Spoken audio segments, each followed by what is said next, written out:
اعوذ باللہ من الشیطان الرجیم بسم اللہ الرحمن الرحیم اللہم صلی علی محمد وعلی آل محمد۔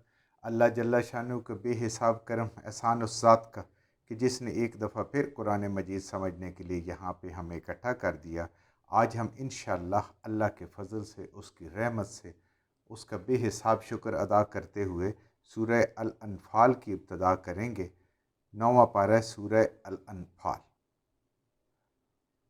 اعوذ باللہ من الشیطان الرجیم بسم اللہ الرحمن الرحیم یسألونک عن الانفال قل الانفال للہ ورسول فاتقوا اللہ واصلحوا بین ذات بینکم واطیعوا اللہ ورسولہ ان کنتم مؤمنین۔ سورہ الانفال مدنی صورت ہے جو بدر کے بعد، غزوہ بدر کے بعد اللہ تعالیٰ نے اس کو نازل فرمایا۔ غزوہ بدر 17 رمضان سن 2 ہجری کو ہوا اور اس کے بعد اس کا نزول ہوا۔ اس صورت سے پہلے، یعنی اس غزوہ سے پہلے عرب میں جتنی بھی جنگیں ہوتی تھی، وہ بڑا قبیلہ ہمیشہ کمزور قبیلے پہ حملہ کرتا اور لوٹ مار کرتا، اس کا سامان لوٹ لیتا، اس کی عورتوں کو لونڈیاں اور غلام بنا لیتا، مردوں کو قتل کرتا، اور یوں اس کی بہادری کا سکہ پورے عرب میں پھیل جاتا۔ یعنی لڑائی کا مطلب صرف اور صرف مال لوٹنا تھا، اس کے علاوہ اور کوئی اور نہیں تھا۔ تو یہاں بھی چونکہ یہ غزوہ ہوا اور یہ پہلی دفعہ ہوا جس میں نبی کریم صلی اللہ علیہ وسلم نے شرکت کی، اور اس کے اندر بھی مال غنیمت اکٹھا ہوا۔ اب اس کے بارے میں مسئلہ یہ تھا کہ وہ کون لے۔ مختلف لوگ اپنی ڈیوٹیاں کر رہے تھے۔ کوئی نبی کریم صلی اللہ علیہ وسلم کی حفاظت پہ مامور تھا، کوئی آگے بڑھ کے لڑ رہا تھا، کسی نے دشمن کا پیچھا کیا، وہ ان کو بھگا کے بہت دور تک آگے چھوڑ گئے۔ ہر کسی کا کام اپنی جگہ بہت اہمیت کا تھا، اور کچھ مال غنیمت اکٹھا کر رہے تھے جب دشمن بھاگ گیا۔ تو پہلے تو یہ ہوتا جس کے ہاتھ جو لگتا وہ مل جاتا۔ تو اب بھی ایک اصول تو ان کے ذہن میں یہی تھا، اس کے بارے میں بات ہے۔ اور اصل بات یہ کیسے شروع ہوئی کہ اوس اور خزرج کے لوگ جو ہے وہ نبی کریم صلی اللہ علیہ وآلہ وسلم کے ساتھ سن 13 ہجری میں حج کے بعد ملے، اور 75 لوگوں نے قبول اسلام کیا اور آپ کو مدینہ آنے کی دعوت دی، اور آپ کے اوپر جان، مال، بچے سب کچھ لٹانے کے لیے آپ نے وعدہ کیا۔ اب یوں ان لوگوں کا آنا اور نبی کریم صلی اللہ علیہ وسلم کا ہجرت کرنا، وہ انشاءاللہ جیسے جیسے موقع پہ آئے گی ہم ہجرت کی بات بھی کرتے رہیں گے۔ تو اللہ تعالیٰ نے ایک مدینہ میں اسلامی ریاست کی بنیاد ڈال دی۔ اب بات انشاءاللہ آگے چلے گی، کھلتی جائے گی۔ یہ بدر کے بارے میں بات ہے، اور آپ دیکھیں کہ بدر کے لوگ وہ لوگ ہیں جن کی نبی کریم صلی اللہ علیہ وسلم نے فرمایا کہ اللہ نے بدریوں کے اگلے پچھلے گناہ معاف کر، جو پہلے کیے وہ بھی، اور آئندہ زندگی میں بھی جو بھی گناہ کر لیں، جیسا بھی گناہ کر لیں، وہ اللہ کے ہاں معاف ہے۔ یہ ان کا رتبہ ہے۔ صحابہ کرام سے سب سے بلند رتبہ اگر ہے تو وہ بدر میں حصہ لینے والے بدریوں کا ہے۔ بخاری شریف میں حدیث ہے کہ نبی کریم صلی اللہ علیہ وسلم سے جبریل امین نے پوچھا کہ آپ کے صحابہ کرام میں رتبے میں سب سے بلند کون ہے؟ آپ نے کہا جو میرے ساتھ بدر میں تھے۔ تو جبریل امین نے کہا کہ جو فرشتے اترے تھے بدر میں مسلمانوں کی مدد کرنے کے لیے، آسمان میں سب سے زیادہ عزت والے مقرب وہی فرشتے ہیں۔ یعنی بدر میں جس نے حصہ لیا، خواہ وہ انسان تھا یا فرشتہ تھا، اللہ تعالیٰ نے اس کے درجات کو بے حساب بلند کر دیا۔ تو وقت کے ساتھ ساتھ انشاءاللہ جیسے جیسے ہم پڑھیں گے ان چیزوں کا بھی ساتھ ہم اعادہ کرتے رہیں گے۔ یسألونک عن الانفال، اے نبی کریم صلی اللہ علیہ وآلہ وسلم آپ سے سوال کرتے ہیں، آپ سے پوچھتے ہیں عن الانفال، انفال سے۔ انفال نفل کی جمع ہے، نفل کہتے ہیں زائد چیز کو۔ جیسے ہم فرض ادا کرنے، فرض کے بعد باقی جتنے پڑھتے ہیں اس کو کہتے ہیں نوافل، یعنی زائد اپنے اللہ کی عبادت کرتے ہیں، اپنے درجات کو بلند کرنے کے لیے، اپنے رب کو راضی کرنے کے لیے، نیکیاں اکٹھے کرنے کے لیے۔ تو جنگ، چونکہ مسلمانوں کی جنگ کا مقصد وہ نہیں تھا جو پہلے ہوتا تھا اسلام سے پہلے کہ لوٹ مار کے لیے۔ مسلمان کی جنگ کیا ہوتی تھی؟ دین کی سربلندی کے لیے۔ یہ مال مل جانا یہ ثانوی حیثیت رکھتی ہے، اس کی کوئی اہمیت نہیں ہوتی۔ یہ تو دنیا کی رہنے والی چیز ہے، اور اس مال نے دنیا میں ہی رہ جانا ہے۔ یعنی مال کچھ نہیں ہے، اصل مقصد کیا ہے وہ انسان کا بھی آگے ہم پڑھیں گے۔ وہ تقویٰ ہے، اعمال صالح ہیں، حقوق العباد ہے، انفال ہے۔ یہ تو ایک چیز ملی ہے، اس کے بارے میں سوال کرتے ہیں کہ کیا وہی پرانا طریقہ کار ہے